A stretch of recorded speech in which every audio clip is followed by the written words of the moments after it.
Welcome to Tidbit Talkin. Have some ideas about a fictional thing, each one featuring different levels of seriousness. Spoilers, here we go. There's a deal in Rockman.EXE Advent where the apparent rulers of the world's government are named after three prominent scientists from classic MM. Those of course being Dr. Thomas Light, Dr. Albert Wiley, and Dr. Mikhail Kozak. Interestingly though, they appear to only have the first names and not those relation indicating last ones. This seems to imply a few intriguing names. 1. Any descendants of said scientists probably aren't these people. 2. The personal monikers of all three became quite commonly used in English for several centuries, kind of like the name Mike and other such hoopla in real life. 3. Enough sympathy has been garnered for Zero's creator over time that his name hasn't been ruined like what's gone on with many actually existing atrocity committers.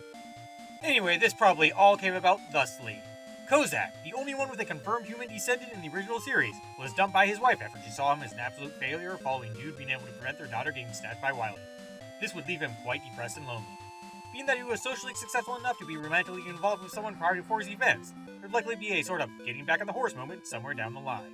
Like many famous folks, he tried to leverage his notoriety to hook up with people. However, given that his impact on the world isn't nearly that of its greatest hero's creator or most vile enemy, this wouldn't be quite as effective as the other two doing it.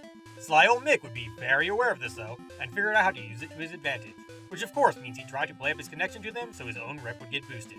Specifically, he tried to use their first names as much as possible so it seemed like they all hung out in the past or whatever.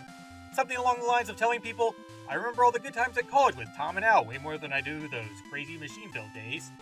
These flirtatious shenanigans would have mixed results when it comes to the main goal though, but there'd also be a nice side effect of him being such a bumbling regular dude, that his creations grew more popular due to them becoming stuff made by someone more down to earth. Eventually, he'd be able to have several films, shows, and documentaries made based on his life that would include scenes depicting his various attempts at getting some. This cartoonish Casanova caricature crap would go on to influence the universe's pop culture so much that all three of those first names wound up in use practically forever. Hence those ruling dudes and lots of others being unknowingly tribute paying even after at least 2 apocalypses occurred. Endings are a pain, but all of you are fantastic. See ya.